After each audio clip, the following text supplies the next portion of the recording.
Pour être candidat à l'élection présidentielle, désormais, il faut avoir 16 députés ou 16 maires. Le gouvernement du président a décidé seul, sans débattre avec qui que ce soit. Et pourtant, notre pays est un pays de consensus.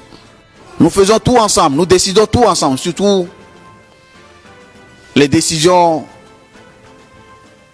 qui concernent notre vivre ensemble et qui engagent notre destin collectif. Depuis 1990, chacune de ces décisions, nous les prenons par consensus. Le gouvernement a décidé seul, en violation de ce pacte, en violation de ce consensus. Le gouvernement a décidé seul de bloquer le chemin qui mène à la présidence de la République. Seul.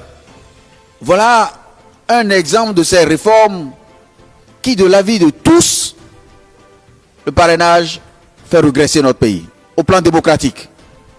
Mais pour savoir ce que nous avons dans le ventre, pour savoir si nous aimons vraiment ce pays, chacun d'entre nous, pour savoir si nous serons à la hauteur, nous devons, comme j'ai dit, trouver les ressources en nous.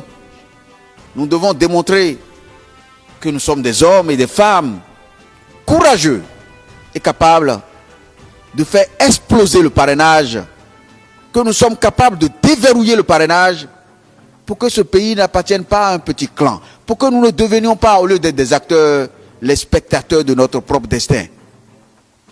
Le parrainage, je le dis, et je pèse mes mots, je ferai partie, s'il en faut 10, je ferai partie de ces 10 qui feront exploser le parrainage. S'il en faut 2, je ferai partie de ces 2 qui feront exploser le parrainage. Et s'il doit en rester un, je serai celui-là qui s'engagera pour que le parrainage explose le plus vite possible, pour que notre peuple retrouve son rôle de moteur du développement de ce pays, que notre peuple retrouve son droit de propriétaire de notre pays.